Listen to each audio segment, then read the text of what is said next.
I love playing. It's something I've always loved and I've never lost that desire to play. I've got an older brother who's 8 years older than me, and he looked after myself and my younger brother every day after school while Mum and Dad were at work. So we'd always go down to the park and play tennis, and that's how I got started.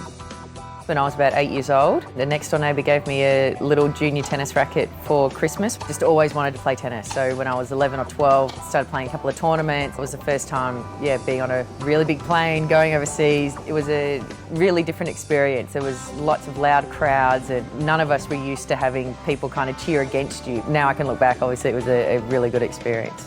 When I was 12 or 13, I thought, this is what I want to do. I want to be a professional tennis player. And I think at that age, I had no idea really how much training or how much time and how much, everything that was going to have to go into it. But it was just always something that I wanted to do. And in order to be a player and get to this point, does take quite a few sacrifices. But on the other hand, you're also doing something that you love. There's certainly a lot that involves being a tennis player other than just stepping on the court, here's your racket, go hit a few balls. The practice sessions and the gym time and weight sessions or sprint sessions or your cardio sessions, whatever it might be. So you've got your physio, you've got your fitness trainer, coach, and all these other people that are trying to work to make you as good and as fit and as ready for those matches as what you can possibly be. In July 2007, during Wimbledon, I actually got quite ill. It turns out I had Lyme's disease.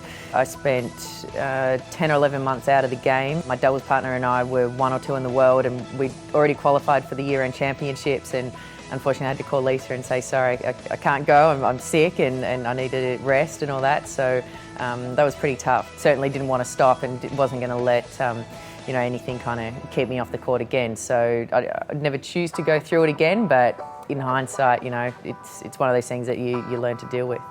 Fix things up and get back on board.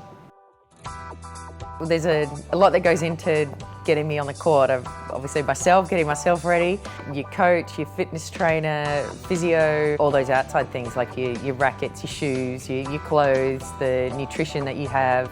Nutrition plays a huge role in being fit and healthy to play. I mean, we travel around the world weeks and weeks on end, and to have a brand like USANA on board for supporting myself and also the tour, we're very fortunate to be involved with a brand like them where we know the supplements are very safe and anything that we are lacking nutritionally we can get from their vitamins. That's a really important aspect of being healthy and being able to go out there and play at 100%.